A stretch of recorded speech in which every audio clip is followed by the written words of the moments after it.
4 horas e 17 minutos, e hoje pode ter uma mudança, uma alteração na taxa Selic. A gente vem falando durante meses, né, da trajetória de queda da Selic. Isso pode mudar hoje. E para a gente entender o que pode acontecer, nós vamos conversar agora com o economista João Adolfo Stadler Colombo, que está ao vivo com a gente em 95,5 FM, também pelo Facebook, Twitter e YouTube da CBN Maringá. Olá, professor. Muito boa tarde. Tudo bom, Luciana? Uma boa tarde aos ouvintes aí. Bom estar com vocês novamente aqui.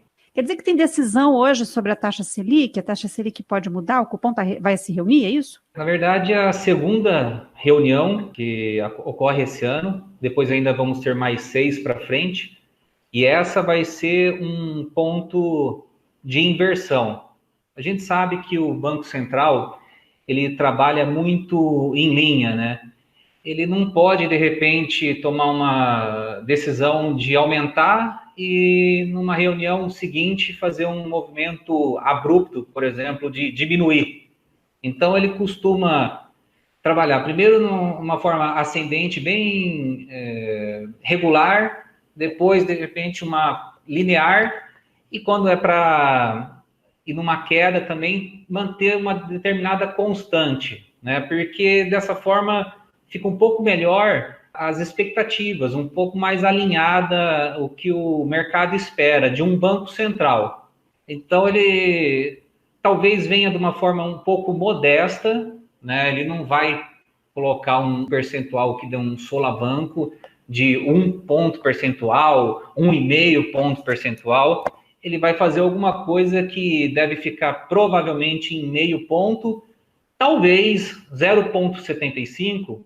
E aí tem os poréns, né? E os porquês. Primeira coisa, Luciana, nós sabemos que a inflação vem se acelerando muito. Quando você pega o IGPM, aquilo que o consumidor mais sente o impacto, e visivelmente os combustíveis têm muita correlação, né? Porque está atrelada ao câmbio.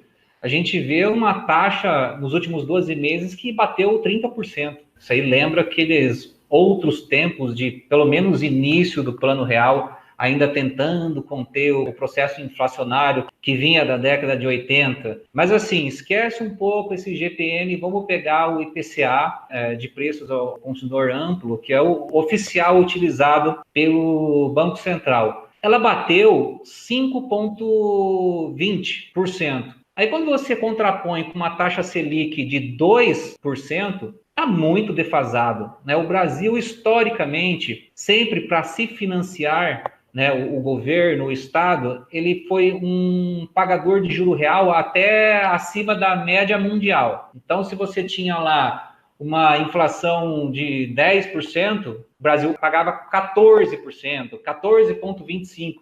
Que inclusive foi a última alta ali há 6 anos, né? Então você veja bem, quanto tempo que demorou para a gente voltar a esse movimento de elevação da taxa. A partir do governo Bolsonaro e com a política do Guedes, eu acho que eles preferiram, acho não, tenho certeza, foi a estratégia. Vamos deixar o câmbio correr, mas vamos diminuir essa questão de sermos pagadores de juros. Então, esse spread entre o IPCA e a Selic foi ficando cada vez menor, né? 3%, 2%, 1%. De repente, você tinha lá uma Selic em 6,5% contra uma inflação de 4%, ainda assim estava pagando um juro real. A pandemia deu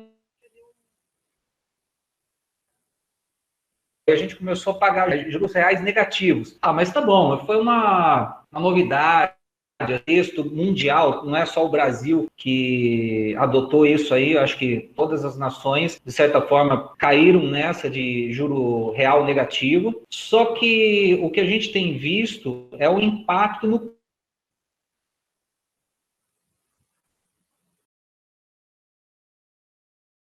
Então, tem a inflação, né, que vai diminuir. Olha, quando você eleva a taxa de juros, você restringe o consumo, porque parte dele as pessoas compram através de parcelamentos.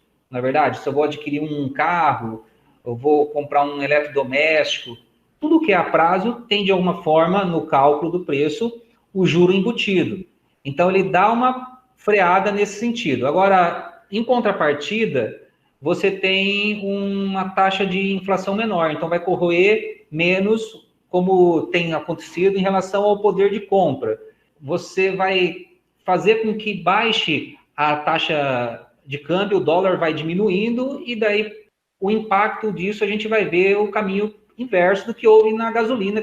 A ideia é conseguir trazer o valor, os preços dessas commodities internacionais a patamares um pouco anteriores, né? Não deixar a coisa descarrilhar de uma vez por todas, né? Agora, e a dívida pública, como é que fica? A dívida pública? Aumenta Oi, Luciana. pagamento de juros? Isso. O que acontece é o seguinte, a gente já deu uma dívida lá próxima dos 7 trilhões que seria o PIB, né? Então, vai ultrapassar os 100%. Você coloca aí qual que é o impacto disso aí, né? A cada 1 trilhão, né? Vou fazer umas contas aqui, ó. 1 trilhão de reais, você colocar mais um ponto percentual, o que isso aqui não vira? Um valor de 10 bilhões de reais. Então, vai impactando tanto o orçamento, né? Porque isso aí é recurso a menos para o governo conseguir fazer o financiamento de investimentos e até mesmo o próprio custeio, né, da máquina pública. Então, hoje a gente já teve um déficit no ano anterior aí de uns 840 bilhões, o previsto por lei orçamentária uns 200 e tantos bilhões, e isso daí não leva em consideração os juros da dívida. Então, obviamente, isso aí vai virar ainda mais endividamento, e a tendência é ela seguir numa crescente que sabe até Deus lá quando, né? A gente não tem uma perspectiva de conseguir voltar até um superávit e corrigir essa questão do aumento da dívida. Agora, em relação aos investimentos, né? Quem tem, por exemplo, título da dívida, ou então, né, uma poupança, como é que fica? Olha, a poupança, ela tinha aquele percentual histórico do 0,5%, e quando a Selic caiu abaixo de 8%, eles colocaram um mecanismo, né, onde ela teria uma equivalência de 70% da Selic. Então, a Selic voltando a um patamar, vamos colocar, de 5%, 6%, automaticamente remunera um pouco melhor as cadernetas de poupança, porque tem essa fração dos 70%. Agora, o que impacta negativamente do outro lado é aquele que vai financiar um imóvel, por exemplo, talvez chegue um determinado momento que as taxas de juros voltem a se elevar, né? A gente só vem de 2, 3 ou sei lá quantos anos para cá, só vem numa queda, né? Cada vez mais facilitado você fazer uma aquisição da casa própria. Antes existia um abismo enorme entre o programa do Minha Casa Minha Vida, com juros subsidiados, e o outro sistema SBPE, que era um regime normal, né? Então, esse spread, essa diferença veio diminuindo e talvez, provavelmente, volte a se distanciar. O que acontece também é que hoje existem outras modalidades, né? Antes você tinha só o sistema Price com a parcela fixa, ou o saque com a amortização constante, depois veio aquela com o IPCA, muita gente pegou para se aproveitar de uma parcela inicial menor, mas talvez na sequência possa vir um aumento aí da inflação, justamente por isso que é importante de corrigir essa Selic, para não deixar esse IPCA que já está batendo 5,20, virar 7, virar 8, virar 10, como foi lá na crise de 2015. Também teve uma última modalidade dos financiamentos agora através de um indexador com a própria poupança, né? Então, você acaba, de certa forma, travando, limitando o máximo que ela pode ultrapassar, justamente por ter esse teto do 0,5%. Então, eu colocaria ficou um meio termo, né? Para você não correr tanto risco em relação à operação que usa o IPCA, mas também não cair naquela que a parcela é maior com a saque ou mesmo com a price. Você tem uma quarta opção agora, que seria através desse indexação com a poupança. Mas, se você está vendo que a Selic vai aumentar, também nesses tipos de operações vai, daqui para frente, ficar um pouco mais caro e vai refletir na parcela dessa pessoa que adquiriu um imóvel financiado, Luciana.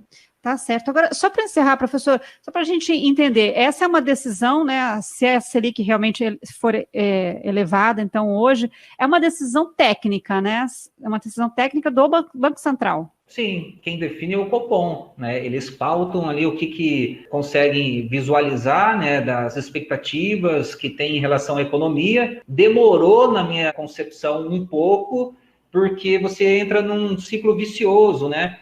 Eu vou tentar dar uma segurada aqui na taxa de juros para fomentar a economia, né? Não pesar, onerar demais as despesas financeiras e você deixar o crédito acessível. Só que na contrapartida, você tem a apreciação do dólar, né?